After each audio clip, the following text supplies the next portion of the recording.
భారతీయ చలనచిత్ర చరిత్రలో ఎన్నడూ లేని విధంగా ధురంధర్ సినిమా ఒక అరుదైన రికార్డును సొంతం చేసుకుంది. ఇప్పటి వరకు ఇండియాలో 1000 కోట్ల క్లబ్లో చేరిన సినిమాలన్నీ దాదాపుగా దక్షిణాది భాషలైన తెలుగు, తమిళ, కన్నడ, మలయాళ భాషల్లో కూడా విడుదలై ఈ ఘనతను సాధించాయి.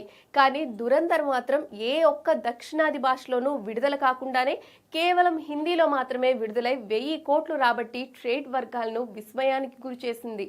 సాధారణంగా ఒక భారీ బడ్జెట్ సినిమా 1000 కోట్ల వసూళ్లను సాధించాలంటే పాన్ ఇండియా అప్పీల్ ఉండాలి.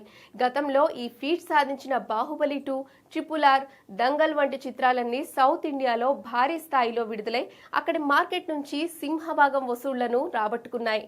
కానీ ధురంధర్ కేవలం హిందీ వర్షన్తోనే ఈ స్థాయి వసూళ్లను సాధించి తన సత్తా చాటింది.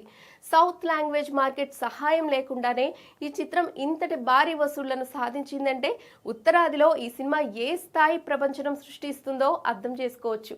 కథలోని గ్రిప్పింగ్ అంశాలు, మేకింగ్ క్వాలిటీ ప్రేక్షకులను థియేటర్లకు రప్పించడంలో విజయవంతమయ్యాయి. ఇక ప్రాంతీయ భాషల డబ్బింగ్ లేకుండానే ఒక చిత్రం ఇన్ని కోట్లు వసూలు చేయడం భారతీయ సినీ చరిత్రలో ఇదే మొదటిసారి అని విశ్లేషకులు చెబుతున్నారు. ఈ సినిమా సాధించిన విజయం కంటెంట్ పవర్ ఉన్నప్పుడు భాషా పరిమితులు అడ్డు కావని మరోసారి నిరూపించింది.